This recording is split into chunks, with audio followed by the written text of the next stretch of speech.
اور سود سراسر ظلم و ستم کی بنیاد پر ہے. سود کی بنیاد سراسر ظلم و ستم ہے.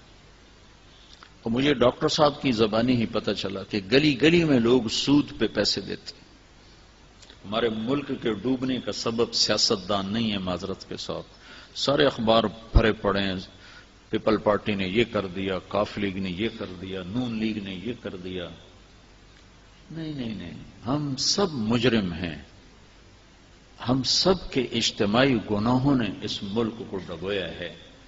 حکمران تو چند ہیں، ان کے بگاڑ سے بنو امیہ بھی بگڑے ہوئے حکمران تھے، لیکن اللہ کی رحمتیں، برکتیں، فتوحات کے دروازے کھلے ہوئے تھے.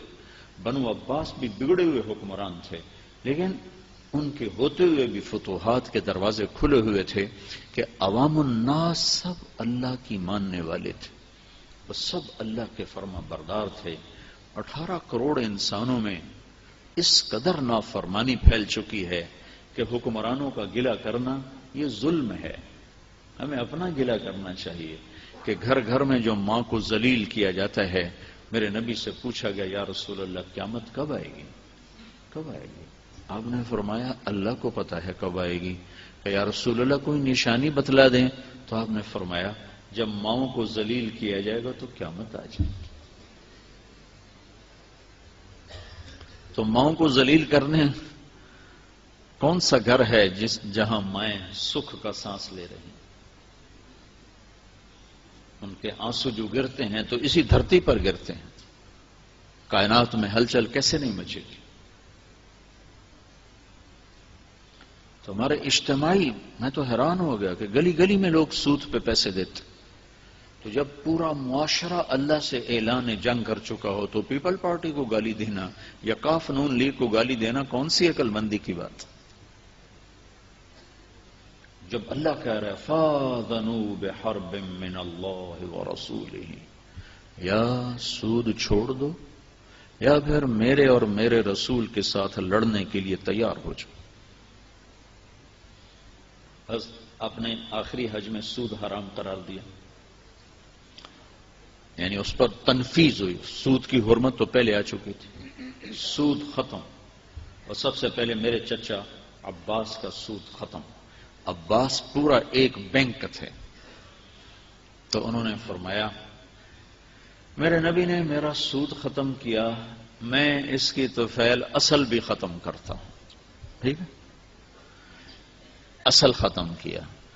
اس سخاوت قربانی پر اللہ تعالی نے ان کی اولاد کو 132 ہجری سے لے کر 656 ہجری تک کوئی 520-30 سال ان کی اولاد کو حکومت دی.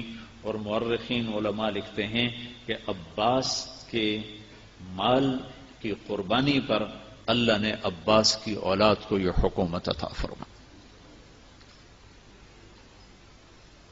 تو اسلام کا سبق بخل کا نہیں.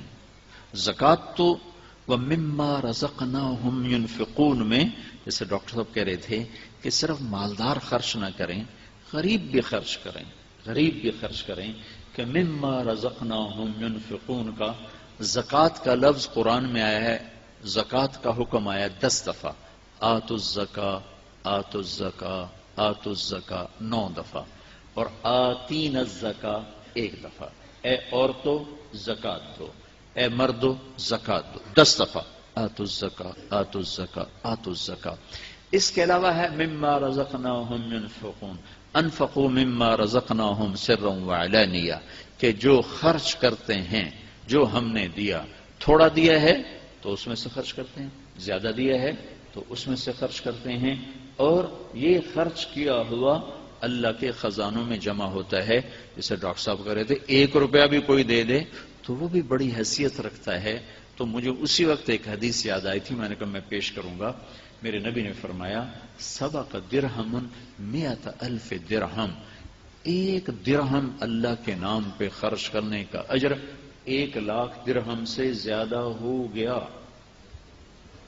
تو صحابہ حیران ہو کر دیکھنے کے یا رسول اللہ کیسے ہو گیا؟ کتنے ہک کے کتنے ہک لکھ نادج برابری کیوں ہو سکتی؟ کیسے ہو گیا؟ تو آپ نے کہا ایک آدمی کے پاس 2 درہم اور ایک آدمی لاکھوں پتی. 2 درہم والے نے 1 درہم اللہ کے نام پہ صدقہ کر دیا اور لاکھوں پتی نے 1 لاکھ اللہ کے نام پہ صدقہ کیا. 2 درہم والے نے اپنے مال کا آدھا حصہ اللہ کے نام پہ دے دیا، ٹھیک، 1/2، اور لاکھوں والے نے اپنے مال کا کچھ حصہ اللہ کے نام پہ دیا. جب یہ ترازو میں تلے گا تو 1 درہم کا وزن 1 لاکھ سے زیادہ ہو جائے. میرا دل بدل دے، میرا دل بدل دے. Welcome to QuranRecites.com, where there are lectures of renowned Islamic scholars, nasheed in English, Arabic and in Urdu, Quranic recitation with translation, Islamic میرا videos دل and بدل دے، میرا دل بدل دے. میرا غفلت میں ڈوبا دل بدل دے، میرا غفلت میں ڈوبا دل